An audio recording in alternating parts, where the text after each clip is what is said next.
Hi, I'm Steve Pleich, and I'll be your host for this evening's program on Voices from the Village. Tonight we're going to be talking about Black Lives Matter. There is a growing concern nationally about disparate treatment of people of color by law enforcement, as witnessed by the civil unrest in Ferguson and Baltimore. This is certainly an issue that many people are not only concerned about, but I think it's fair to say that it really has impacted their lives. We're very fortunate this evening to have on the program three folks who are not only knowledgeable but thoughtful and articulate on the issue to bring some perspective to this. Mithrell Bowerman, welcome. ACLU board member for Santa Cruz County, thank you for coming. Simba Kenyatta, president of the NAACP of Santa Cruz County. Simba, welcome back.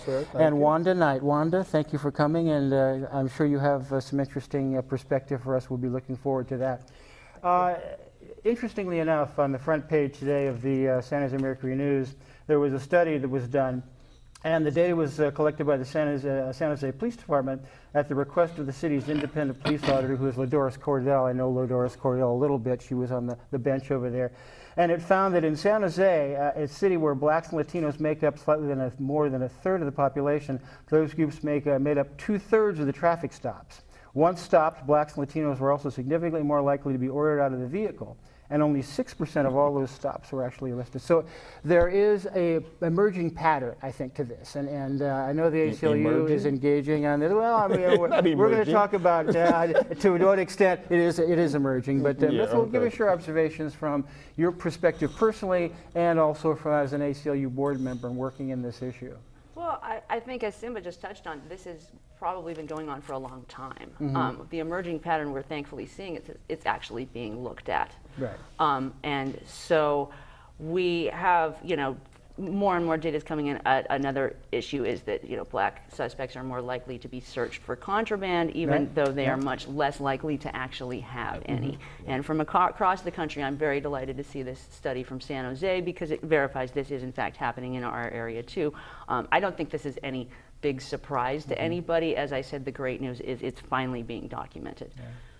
And Simba, you and I have worked together for some time on SCORE, the Santa Cruz County Community Coalition to Overcome Racism, to bring some awareness the challenges of institutionalized racism. And you're recently president of the NAACP for Santa Cruz County, so congratulations. Thank you. How are you engaging in this? How are you viewing this? You react. It's not an emerging pattern. It is a pattern, but tell us how. Yeah, I've been watching this for a long time, and people have a tendency to think that this is something new, but I'm a former member of the Black Panther Party for self-defense. We had to do that back in '68. We had to form committees and stuff and arm ourselves and go around the neighborhoods and make sure the police behave themselves. And so this isn't anywhere near new. This has just been going on for a long time. Now we get to video it, which tends to mean nothing, because you would think after you see somebody choked to death on film that something would happen to the people who did it, but no. So and we've had a discussion with the Santa Cruz Police Department, the NAACP, at a meeting with them and a couple other community groups. And the subject of the Police Review Board came up, and that went nowhere. So I'll talk about this more later. But. Yeah, Wanda, welcome and happy Mother's Day. You have a personal story about this kind of disparate treatment of people of color. Why don't you share that with us? Yeah, I live up in the San Lorenzo Valley. We live in Brookdale. And my son lives in Ben Lomond. And I've been up there since '87. And on October 29th, he got stopped by the sheriff 10 seconds from his house. And he was going through what I thought was protocol to show them that his license, registration, insurance inside the car. And when he went to do that, the sheriff said, no, leave it in the car, and pulled him out. And then they said they had to search him. And he goes, why? And he said, because you didn't show us your license or registration. And my son is about 5'11", 300 pounds. And I don't know what else went on, but I do know that 2 of my friends drove by and seen him being detained, and they called me. And I only lived 2 minutes away. So I was on my way to go see what was going on, and he pulled up in the driveway scared. He was like, Mom, do you see him? Are they following me? Mom, why'd they treat me that way? And I was scared. I was like, and he goes, if they drive by, Mom, stop them and ask them why they treated me in such a manner. But they never did. And he was scared. And I was scared. And what really made me even more afraid of the sheriffs, or fear of them, is when Michael I would say Glover. His name ain't Glover. Michael Brown. No, No. yeah, not Michael Brown. The other guy that just got killed. Was Fred, Yeah, Oh, Freddie Gray? Freddie Gray. Gray. Freddie Gray. Yeah, in Baltimore. Yeah, in Baltimore, because my son is 25, Mm-hmm. and when I found out that he was 25, I was scared. I was like, oh, I can't do this. You know, and so I filed a complaint with the Board of Supervisors, but I can't file it because he's 25. So he has he's to of file age. it. Yeah. So I'm going to amend it and file it about the sheriff, because I called the sheriff and asked him what would happen. So he told me that sometimes when you're alone, that we pull them out of the car because they might have a gun or a knife with them. And I said, well, really? Well, I have 2 people call me to say that you was with a partner. So I'm filing for him lying. I don't understand why he would lie about having a partner with him. See, and that put doubt in my head. If he lies about something so menial as that, he could lie about anything else. Right. And I offered to talk to him with my son, because my son is scared. And he shouldn't have to be. No, absolutely not. No, and it's not like it's just these young African American men being pulled over. The man that was just running for sheriff, Robert Persley, he was the head of the SWAT team for Santa Cruz COunty. He was a lieutenant in the sheriff's department. And when he was running for sheriff, one of the things he talked about was the fact that people didn't feel safe enough to even file complaints. You know, and he wanted to, if he became sheriff, to make sure that the community knows that their complaints are welcome and that they will be acted upon. Of course, he lost, for one thing. He had thought that way, and 2, he was black. But and he talked about it one day when we at SCORE had invited him and several other people for a conversation, and nobody showed up but me and him. And we sat and talked for like an hour and a half, and just listen to this man talking about how he's been stopped by the Santa Cruz Police Department several times until he gets out of the car and shows all his credentials and shit, and he's a lieutenant and sheriff. And they back down, but he is, you know, he talks about it, that, you know, he's been stopped by the Santa Cruz Police Department. I know, man, that's a lawyer, came down here from San Francisco, got a real nice Mercedes-Benz, hit the city limits, they were on it. Hit too nice a car. Well, it's been a long practice up in the valley. Oh, Let me remind our viewers that this is a live call-in show, so if you have a question for any of our panelists, please feel free to call in at 425-8848, extension 30. That's 425-8848, extension 30. I know that there's a lot of kind of overarching questions. We have all been looking at Michelle Alexander's work in mass incarceration and the facts that, you know, although African Americans comprise 13% of the population, they comprise 40% of the prison population. So there is that kind of institutionalized racism that we have here. And I know that the ACLU has worked on that kind of aspect of that. Yes, and one of the difficulties that this mass incarceration is causing is it's really disrupting black families in the black community, and so it just has this ripple effect. Also, it seems to be part of a trend. Well, these sort of low-level offenses. A lot of the people who have been killed recently by police were being stopped for really low-level offenses. Freddie Gray was supposed to have had a knife. That was illegal. I don't know how they knew that. Exactly. Right. How he looked in his pockets as he was running away, I guess. Mike Brown was allegedly shoplifting. You know, Eric Garner was selling loose cigarettes. And so one of the things that occurs to me is when we have a society where we are really pursuing these very low-level offenses, there's a lot of opportunity to have disparate impacts. Maybe if we had a situation where you had to be doing something a little bit more serious in order to wind up in jail. And of course, the other thing that the ACLU has been looking at is the terrible effect of the war on drugs. It has not worked, it's never worked, it's not going to work in the future, but we've ended up with this mass incarceration of so many people who weren't hurting anybody else. And this, of course, has once again disproportionately affected black community. And it was really refreshing to hear Bill Clinton say, I screwed up. I mean, he didn't say in those words, but he said, you know, the laws that I enacted when I was president contributed immeasurably to the black incarceration rate, and he's sorry for doing it. That was really refreshing to hear somebody say, I shouldn't have done what I did because it had terrible effects.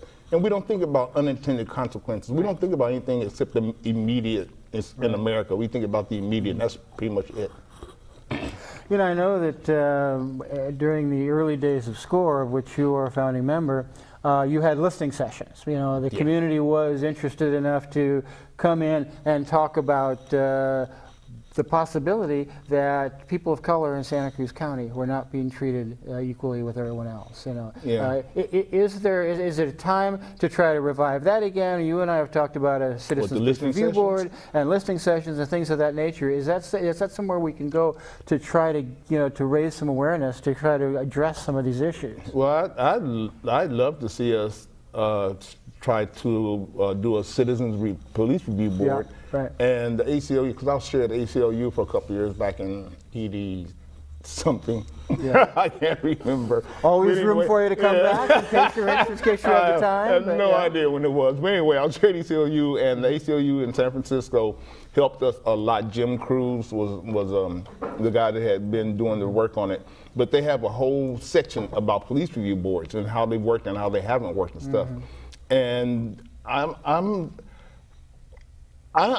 totally in favor of one, and having a conversation. The NAACP was invited to have a conversation with the police department, and that's one of the things we talked about, because as it is now, if you want to file a complaint, you have to file it with the police department.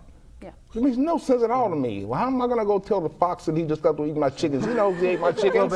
But we he also got feathers all over his mouth, you know? And we also the police auditor, Bob Aronson. Now, I've spoken to Bob, and I think Bob is a pretty well-intentioned public servant, at least in view of the fact that he has to investigate police misconduct and police procedures this filed by citizen complaints. But I don't think that's really enough. I don't think that really addresses the problem. I think if we, for instance, Wanda, you and your son, if there were a more direct avenue of appeal, a direct avenue of action, then that could address a problem that you would have immediately and maybe have the whole, impact on the entire community. Yeah, I think so, because to me, there's no accountability for what they do. Yeah. You know, and just like in the past, I had went to the substation up in Felton to file a complaint. And then they told me that they would come and pick it up. And when I went back there, they didn't have any record of me filing a complaint. And that's why I filed with the Board of Supervisors. I started in '98 filing, because I got stopped 6 times in 6 consecutive days up in Felton for no reason. Yeah.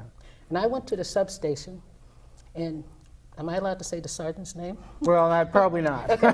Anyway, at the time, the sergeant that was there, and I went with a very influential white person, because that makes a point. And he made us sit there for 45 minutes. And he's saying, they said that I was speeding. Yeah. I said, really? 6 consecutive days in a row. The 3rd day, I didn't even want to drive. And I said, really? They must like me that much. He goes, what are you talking about? I said, where's my citation or ticket? And I told him, this is DWB, driving while black, brown agenda. Yeah. So it's a practice up there in the valley. I know black men that wouldn't even get in their cars anymore. They would drive their bicycles. Wow. You know, and just like that officer who stopped my son, he said he stopped him because he didn't have a front license plate. Yeah. Okay? Yeah. He didn't give him a ticket. Yeah. He didn't do anything.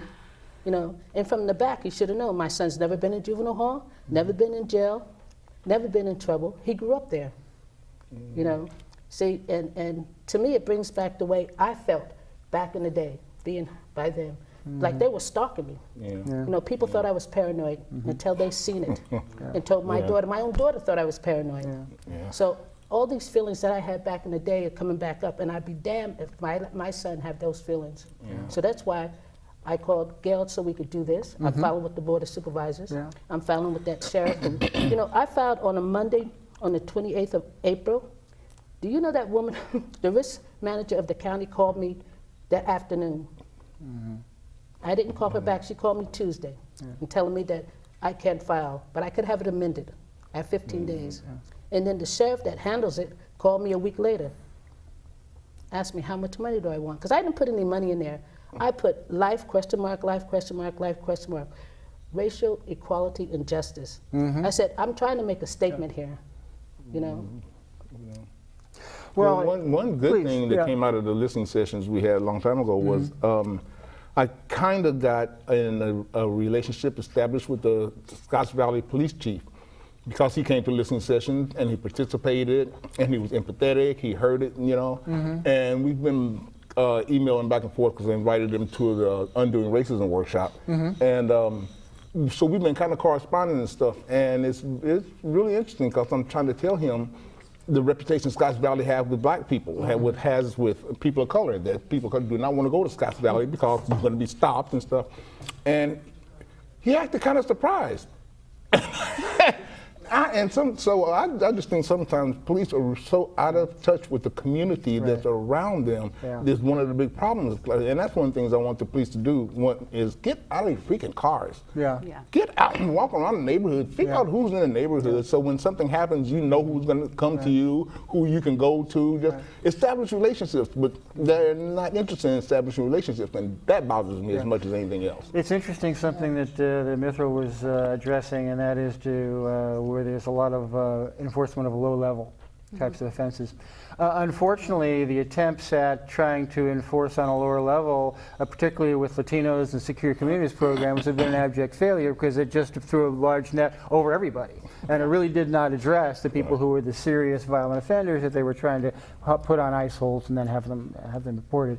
And so those types of approaches really haven't worked. I think we have maybe a unique situation here in Santa Cruz where we do have small minorities of people of color. Nevertheless, those things should be addressed in terms of how we're going to respond to citizens' complaints, such as yours. It's not a black, brown, white situation. It's a people thing. It's a people thing, a citizen complaint.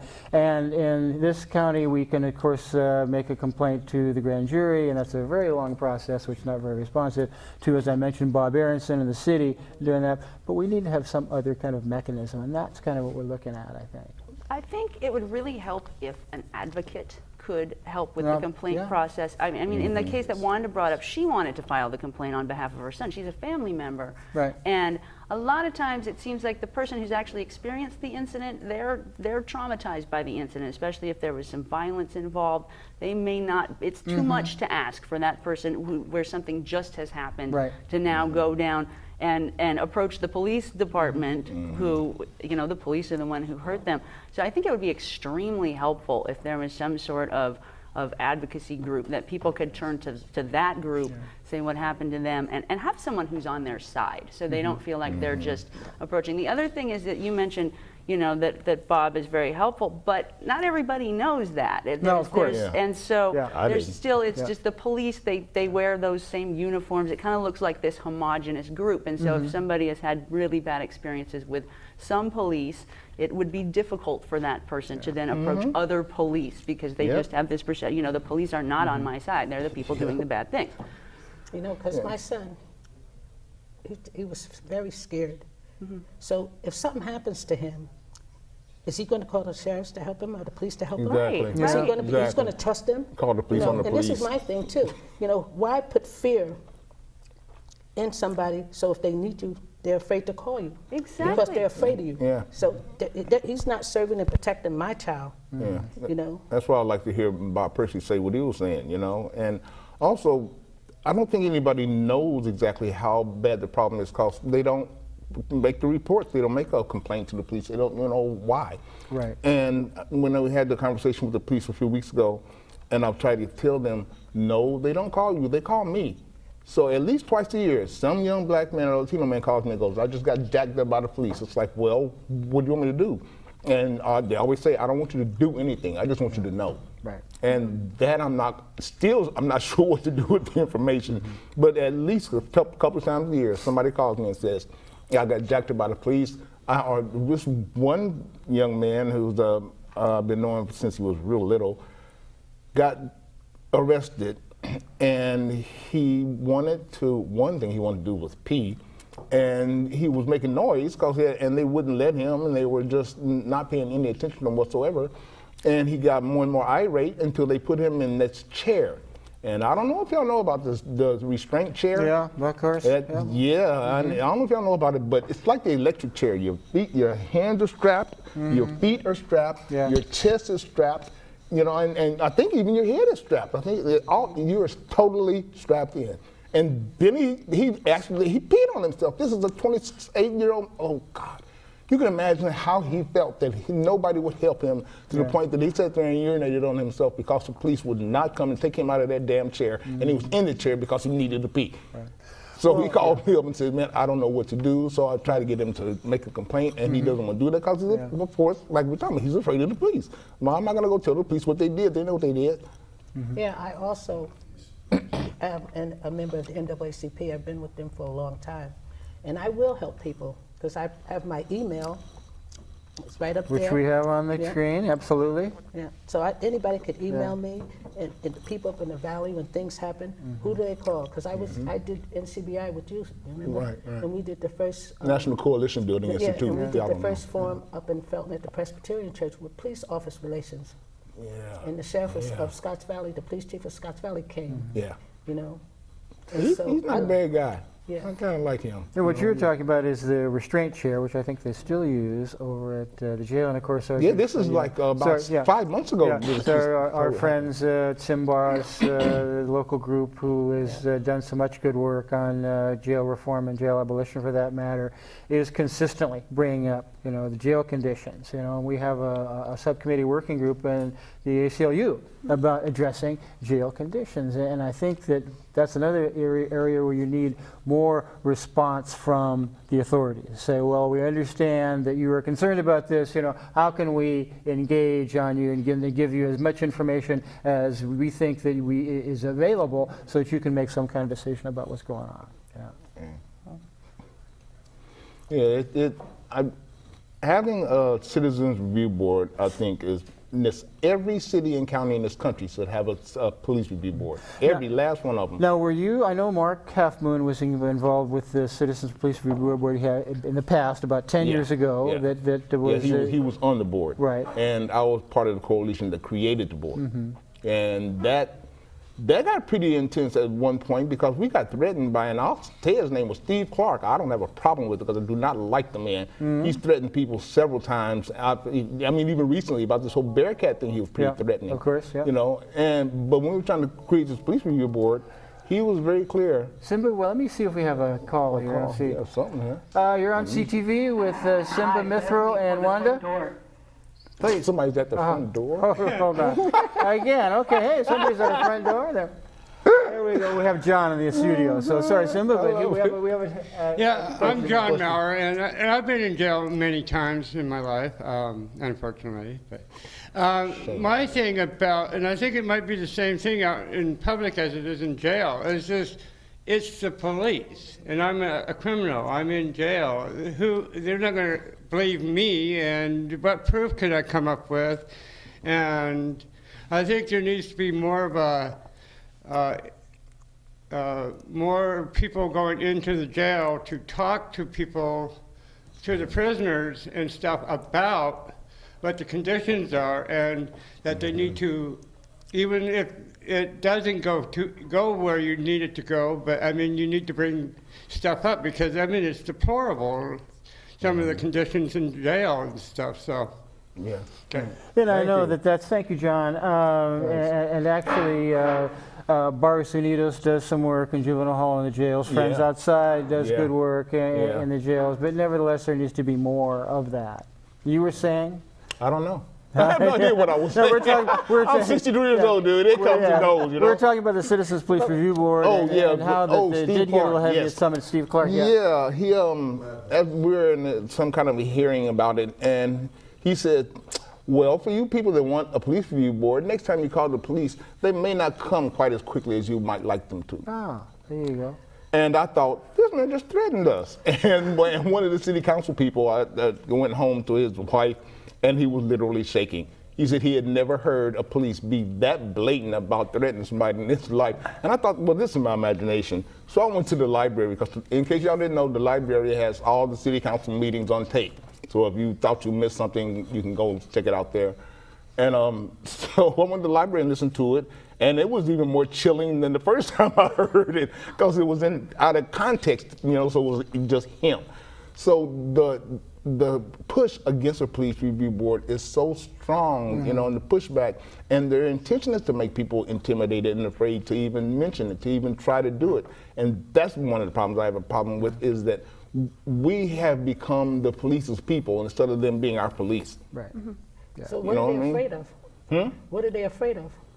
I don't know. You know? I don't know, Why- but why they don't did they- say that he was in the police chief Bowl. He did say he was in favor of body cameras, which and the sheriff's have to department I turn think them is on doing it.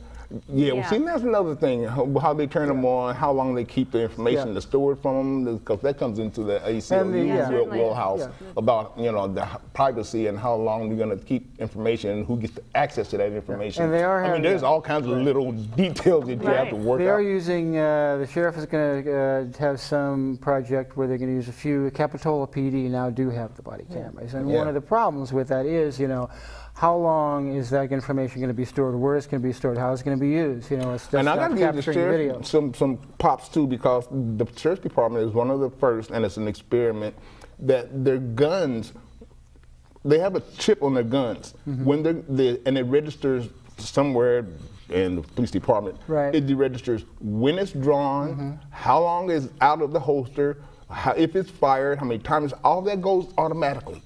You can't do anything but as soon as you pull your gun, it starts sending information. That's so I got to give them props for that, because it's an experiment that only Santa Cruz and 4 other cities in the country are doing. I think that symptomatic of that is what we saw in Ferguson, where the population that is so heavily African American had very few African American peace officers. And that is certainly a structural symptomatic problem that we really have to deal with. You supported Bob Pursley when he ran for sheriff, and of course you did not win. Jim Hart did. Do you think Bob Pursley could have made a difference? Oh yeah, because he's so community oriented. He's more community oriented than he is police oriented, which is maybe why he lost. Yeah. Because he wants the police departments to be an integral part of the community, not an occupying force, not somebody that comes in when something's wrong, Yeah. but they're there as part of the community, and he's really big on that. And I think that would have made a big difference in how people perceive the sheriff's department, Right. because perception is 90% of what goes on. You know? And you're absolutely right, and I think Mithrell can probably speak to this, because we had this long continuing battle about militarization of Right. police forces, of the warrior cop culture.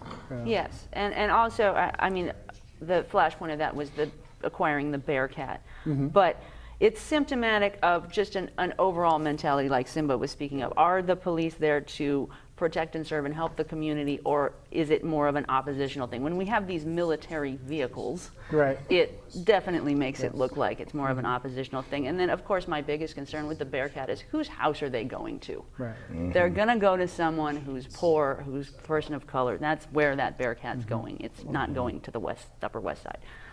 And so I think we do have an opportunity with acquiring that vehicle to keep an eye on it, see what is occurring. One thing that really has changed is we have this sort of equalization through technology thing going on, in that for so many years it was one person's word against perhaps a police officer, as actually the person at the microphone just spoke to it, who you going to believe. Right. And who was believed was, the person who was a white police officer who had done that for years, and then someone else who was perhaps, a person of color or low income, and they might even have a criminal record, wasn't being believed even though they were telling the truth. What's so wonderful now is those videos don't lie. And so now we have the truth because it's recorded. The ACLU actually has a brand new app for Android and iPhone, which is called Mobile Justice California. It's a free app. It's available in the App Store. And what this allows people to do is when you film, it will actually transmit directly to ACLU servers. So even if the police get the phone and destroy it or erase the video, ACLU already has it. That'll be cool. And they won't act on it unless they hear from the person who filmed it. But I think this is something that will actually accelerate this process of allowing the truth to come out, because those videos don't lie. Yeah.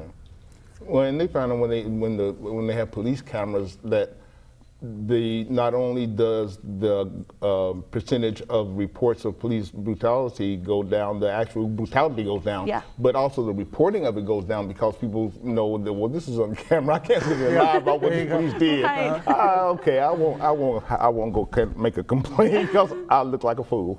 So, Wanda? Well, I carry, I have a dumb phone, flip phone, but I carry a camera with me, a voice-activated tape recorder. And back in the day, I had a big video camera that I had after I stopped 6 days in the middle of my car. Before the Because I didn't know what to do. I was like, and then I'm also registered with the Hate Crime Commission at Clark Atlanta University and 26 major NAACPs.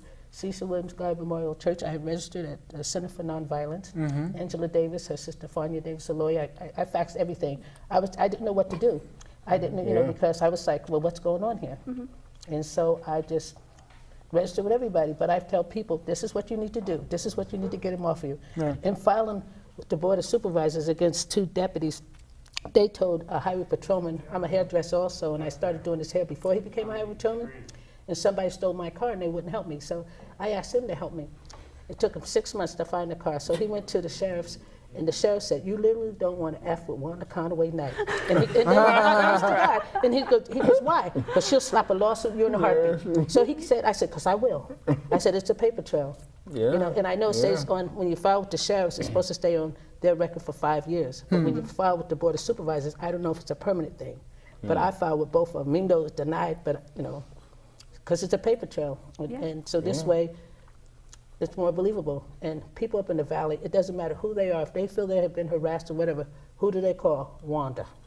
Wanda, take care of it, Wanda. Because I just got frustrated, So I feel that's a way of protecting yourself and speaking out. It's like private pain is injustice, shared pain is the power of change. We learned that from NCBI,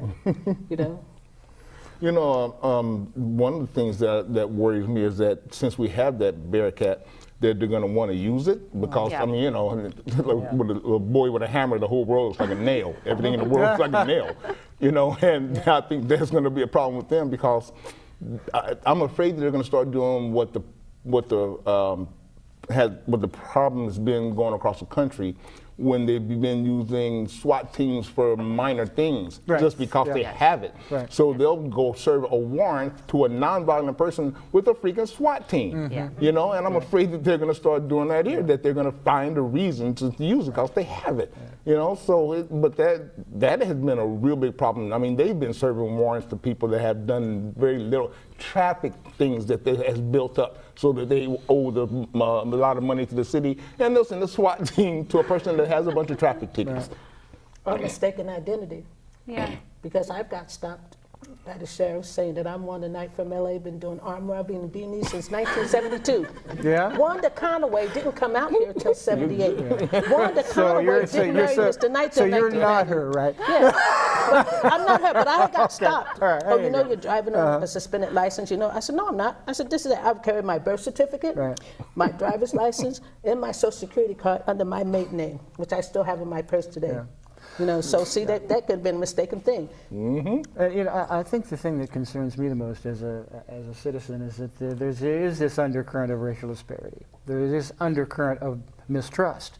There is an undercurrent of a warrior cop mentality. And we can have a flashpoint just as they had in Ferguson, just as they had in Baltimore, when one young man, a young woman, is in the wrong place at the wrong time and has a situation that's like your son's, but much more severe. And then all of a sudden, there we are, And how do we keep ourselves from that tipping point, basically? What do we do to make sure that our community has less of this undercurrent of racial disparity, less of this mistrust, less of this non-responsive relationship between itself and law enforcement? I think that's the challenge of community leaders like people from the ACLU, NAACP, and Wanda, and yourself.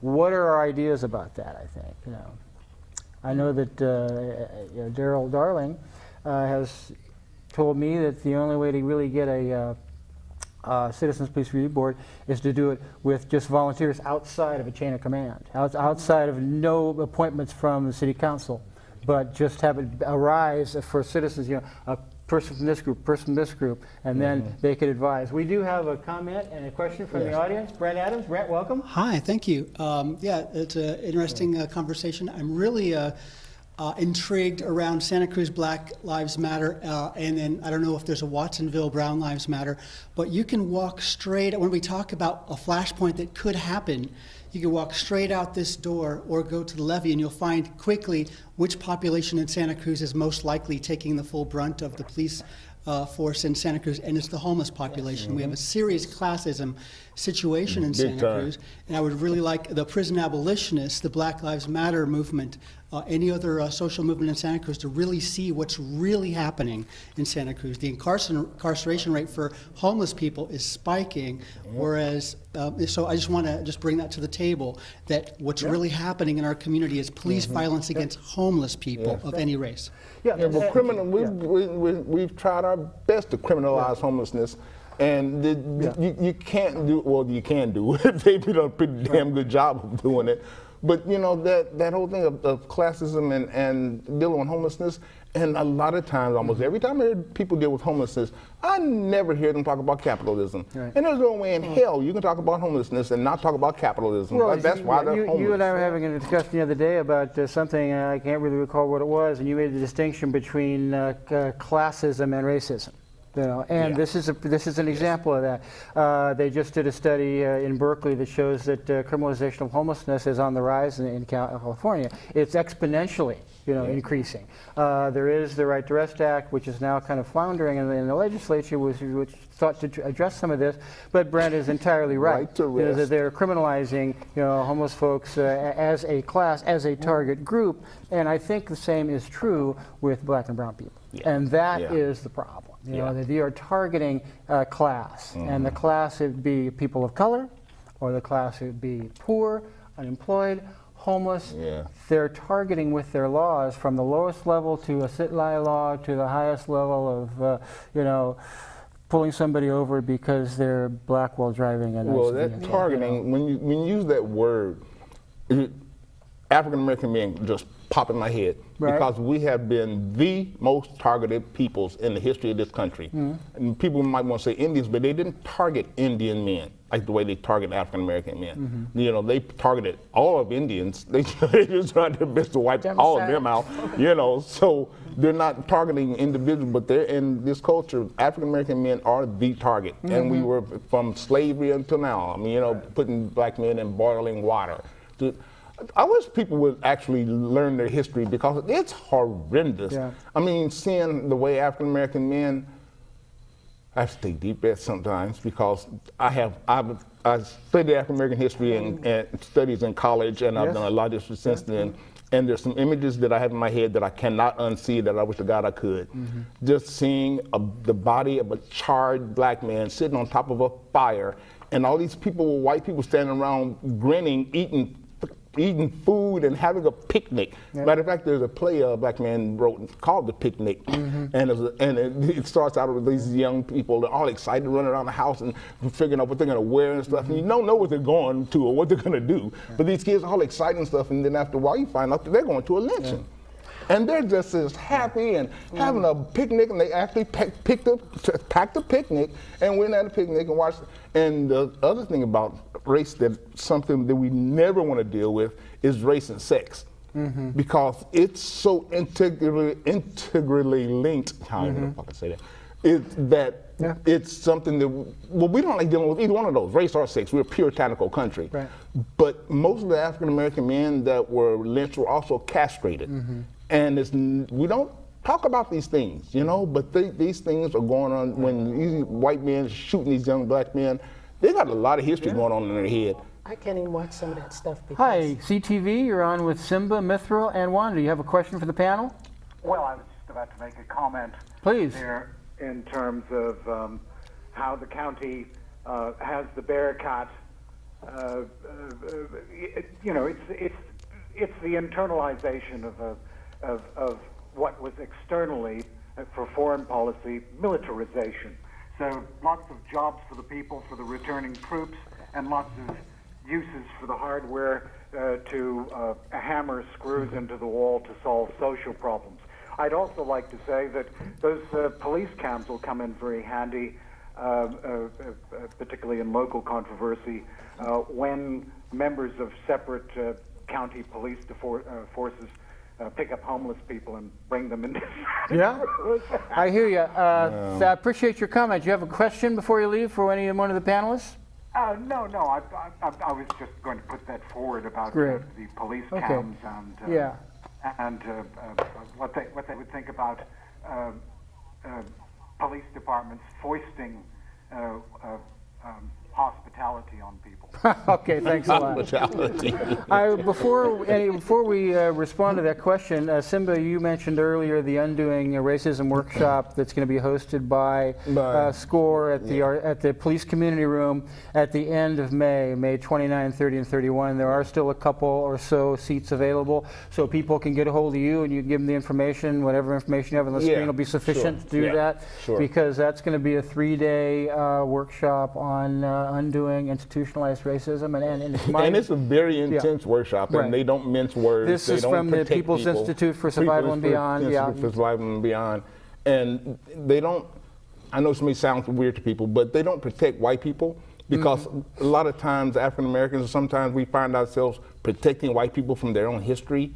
You know, we don't lay it on them like it's in our cell. We don't lay it on them, you know, and I think that's something that we need to start doing, is giving white people their own history back to them. Because seriously, I'm trying to think of an explicit example of somebody that does that. Because there are people that they're not apologists for what white people do. They just kind of protect them from their own doings, you know. They don't lay it. We're not forceful enough. We're not blunt enough. You know, we're very... We use euphemisms all the time. I mean, like disadvantaged kids. Disadvantaged. Not oppressed, disadvantaged. Who took their advantage? Or people who live in the inner city. The inner city. A single family household, or a single mom. Nick Romney, did you see it? It was on Yahoo or something. That he's saying that a lot of the crime is because of single mothers. Single mothers. See, but they never say divorced single household. You know, oh, she's from a single family household, so, you know. And or why their husband or why the father is incarcerated for nothing. You know, this is why she's a single mother because of the other crap. That's what I'm talking about, cascading consequences. We have shit that just cascades and we don't pay attention to what cascades down. We just see the point at the top and go, okay, let's go for that. You know, but in the meantime, all this other shit is happening as it comes down the pike and stuff. And that's one of the things, you know, unintended consequences. Or I can't say they're unintended. Well, you know, because people say the system is broke, and I keep reminding them, no, the system is not broke. It's working just the way they were planned on it working. White rich people run shit. So it's kind of like, no, this is we're so naive. And it's certainly regrettable, you know, in my view, that race relations in this country seem to be worsening. And I think that's driven by, and I think it's driven by the institutions. I think it's driven by the prison industrial complex. I think it's driven by the war on drugs. I think it's driven by militarization of police departments. But read the polls, and the polls say that the white people think things are getting better. You know, we've got a black president. Everything's fine now. Everything's cool. You know, we can shut the hell up, stop complaining. Well, clearly that's not the case, and you know, it's really regrettable. You have to do programs as Black Lives Matter. Certainly they do, and we're discussing that, and we're discussing it in realistic terms for our community and for our nation. But it's the kind of thing where let's get real about it. We're still having to give our sons the talk. And that is such a heartbreaking thing, having to tell your son how to act and how to be relatively subservient when he comes up against somebody with a gun, a badge, and a club. You know, and it hurts that they have to tell him that. You know, he's 9 years old, and I'm having to have this conversation with him before he gets 12 or 13 years old. I have to have it when he's really young. You know, we walking down Capitol Road one day. We went beside his car, traffic had stopped, and he heard this clunk noise. He said, "What was that?" And I said, "Fear." He said, "What?" I said, "That was a white woman locking her car doors about cause of us." And he yells, and it really hurt his little feelings so bad because Dad, what am I going to do? I'm 8 years old. What am I going to do to this woman? You got a comment, Ms. Mithrell, on that? I actually noticed that Wanda had been wanting to talk for a while. I'm sorry. I'm sorry. That's okay. We both do that. We both do that. Could you tell us what you were going to say? Please. After all the years, all the bad experience that I had with the sheriff, there was one sheriff that really shocked the hell out of me. I was on Capitola Road in SoCal, and there was a tour bus, and I went past the exit line, and the tour bus stopped, and he tried to back up. And I couldn't back up, and he went through, and I went through. The sheriff pulled me over. He goes, "Ma'am, do you know what you did?" And I said, "No, what did I do?" He said, "You went through the red light." I said, "What red light?" He goes, "You didn't see it?" He goes, "Well, I have to give you a ticket because you went through it." So he gave me a ticket and told me to go to court. So I waited and went to court. And everybody else is up there, and all the other sheriffs are saying, well, I learned this and I learned this and I'm expert in this. So when they called the sheriff that gave me the ticket in Mia, he said, first of all, I want to tell you that Mrs. Knight told the truth. And I was like, I'm standing up there, and he goes, the reason why I know that, she had a little Volkswagen, she was behind a tour bus, she was past the exit sign. He said he went back and did some research. You could hear a feather drop in that courtroom. And I'm standing there like this, and all the other sheriffs are like looking at me, and I'm looking at him out of my eye, because it astounded, I was shocked after all the bad experience I had with him. And so the judge said, oh, so you mean that she didn't go through it? He goes, well, she did go through it, but she didn't intend to go through it. He goes, but you gave her a ticket. Yeah, but she didn't intend to. She couldn't, And I was like, oh my God. He's defending you. Yeah, I was shocked. I was like, my eyeballs Of course you're almost got in my shocked. head. That's what, and I was like, and she goes, well, Miss Knight, I'm going to drop this. She goes, and that was a $455 ticket, and that was about 5 years ago. And I looked at him, I said, thank you. She goes, did you ever say thank you to him? I said, yeah. So we went outside, and I said, thank you so much. I was shocked, because none of them ever, it was like, oh my God, is this a real? Wow. And I said, are you new at this? He goes, I'm new at this. I said, oh. I said, where'd you work before? He goes, upstairs, I was a detective. And I'm saying, oh, well, you know who I am. Yeah. But it was nice. And I never sent him a thank you card. I want to say thank you for being honest, and thank you, so that was one. Yeah, but I like giving credit where credit's due to the police, and I just too. wanted to mention that, because I just felt, when I walked out of there, I just felt like, oh, wow. I felt like I could trust again. I felt really good. And then when this happened to my son, I'm like, oh, okay, every time I see one, I'm giving him snake eyes. Every time I see one. And I don't want to be this way. I don't want to do this. And I drive within the speed limit because I don't want to get stopped. Oh, yeah. So, Yeah, and it's interesting that you were talking about meeting with the police department around the time of the Bearcat. Don Lane had organized meetings with the police department and various interest groups around town. ACLU was one. Got to give was him props another. for doing that, too. And it was a good, and they were good, productive meetings, but they were about police-community relationships generally.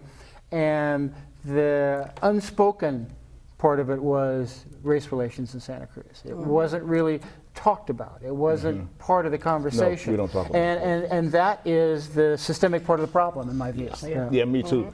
Yeah, me too. That's the problem I have too. Is that we can't. That's what I'm talking about, protecting white people from themselves. We don't have this conversation because we don't push it. Because I think that America needs to take a cue from South Africa and have a Truth and Reconciliation Commission. And we have a commission for the prevention of violence against women. I think we need to have a commission on race relations in Santa Cruz. Because, because there's so many white people, it doesn't come up. Because most white people, you can go through your day, your week, your month without ever thinking about race. It hits me in the face somewhere during the day, pretty much every day. And I believe that if people would take a look at, just for two examples, Michelle Alexander's work and Tim Weiss's work on white privilege, just to use those as baselines. Say, look at this and look at this, and then tell me what you feel about race. Tell them again. Tell them again. The book is The New Jim Crow by Michelle Alexander, and if you haven't read it, you should, because it's very enlightening if you didn't already know these things, and the way she puts it and how she puts it and the figures and facts and stuff is just so undeniable that it's just a wonderful book. And is Tim Weiss, is that a book, White Privilege, or he just did a series of lectures? Of lectures is all I know. Check that out, honestly. That is a great baseline. If you're really interested in race relations. You were saying, Wanda? Okay. Every time I told this story, what happened to my son in Boulder Creek, because I know a lot of people up there, they're saying, Wanda, this was racism. And everybody I told was white. Most of them, 90% of them. Oh, this is wrong. Your son never did anything. He grew up here. This is wrong. You need to do something. So I bring awareness to it, because I speak out. I'm not afraid to speak out because you have to speak out and let people know what's going on. And I think, and I'll tell you a personal experience that I'll relate, is that I have taken a workshop or two since I've been with SCORE. And those are very hard on white people. It's hard on me. It's hard work. It's a hard thing to experience, and it should be hard because it's so important. It should be hard. And I accept that. I heard somebody say once that if you're going to deal with racism, get comfortable with being uncomfortable. Yeah.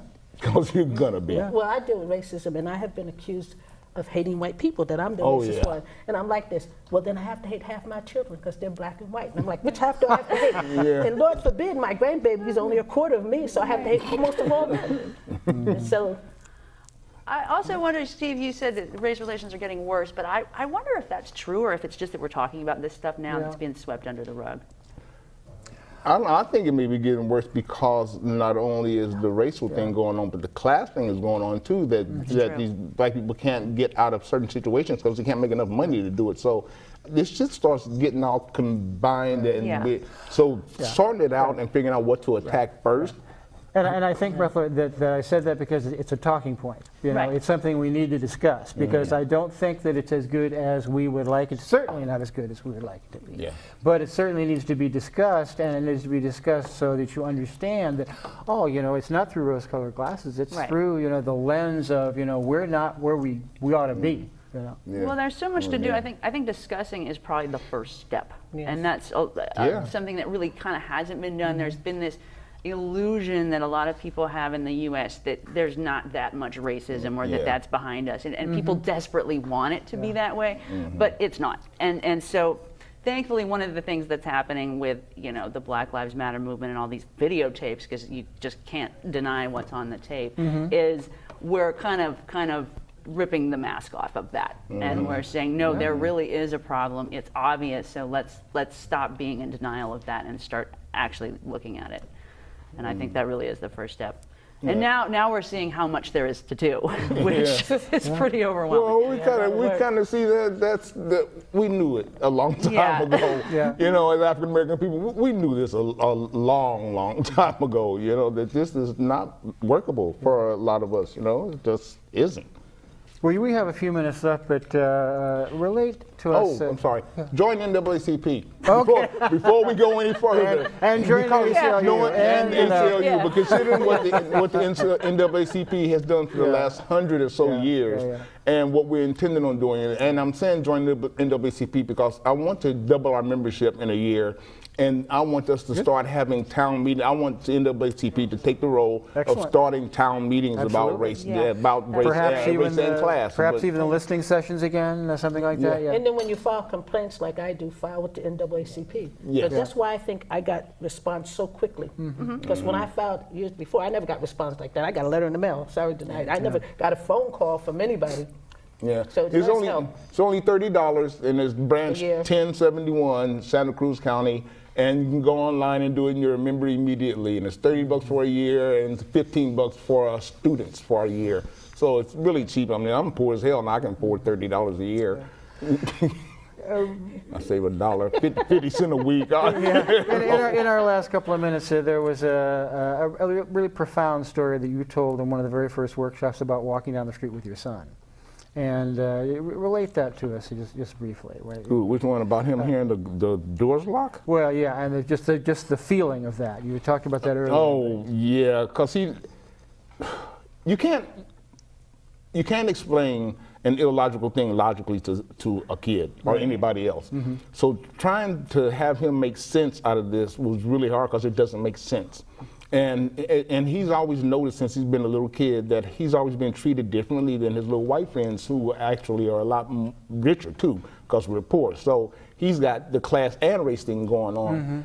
And like I said, it just breaks my heart to have to tell him these things, you know. I shouldn't have to tell him, this is freaking 2015 or then it was like 1990, whatever it was. But still having to have that conversation it's unspeakable. We shouldn't be. I had that conversation I'm thinking about Tamir Rice, 12 years old.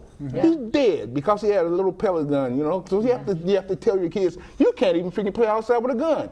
I don't know what you tell your kids nowadays. They'll shoot you. You run away from the cops and they'll shoot you. What do you do? You can't stay, you can't run. You stay, they throw in the back of the van, break your neck and kill you. You can't run, they'll shoot you in the back.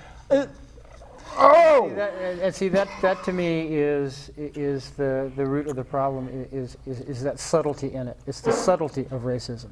That unless you look hard at it, then you're not going to see it. And that's the kind of thing that we all have to examine, you know, is the subtlety. Is, you know, do you cross the street when you see a person of color coming down the street? Do you, as a white mother, grip your child a little more hard? Oh, yeah, that happened to me, yeah. That's the story. Yeah, I was walking down. And we have about a minute, but if you can I was walking down the mall one day, down Pacific Avenue, and I was approaching this woman, and she's holding her baby, And as she got closer to me, she looks at me, puts the baby in the other arm, and holds it really closely. So this stuff starts even when you can't even talk. Right. This kid is watching his mom be afraid of this black person. Right. It's registering somewhere, and and I couldn't say anything to her like, do you know what you're doing to your child? You know, this is basically child abuse. You're teaching your child how to be racist. Boy, I got away from her as fast as I could because the way she did that. Well, that's what I mean. You know, Start screaming, yeah. accusing you of something. They came out and you didn't do anything. Yeah, that just broke my heart because I was thinking this child doesn't have a chance. Well, thank you She's so going to much, Simba, as always, for your insight and your humanity and your willingness to share with us what is a very difficult issue for all of us, I think. Mithrell, thank you for all your work with the ACLU. Thank you. Oh, And thank the you, pleasure to have Simba. you. And Wanda, a very happy Mother's Day to you Thank and your son, and we will do everything we can to make that a better situation for you. Thanks so much for watching this program on Voice from the Village. For Charlie Phillips and Betsy Phillips, our producers, for everybody in the engineering room, for people behind the cameras, we are all volunteering. Thank you so much. Thank you. Thank you. Remember that Black Lives Matter, but all lives matter. And we will see you next time on Voices from the Village. Good night. Yeah, I was going to Good wear show. that button, walking while black is not a crime. Yeah.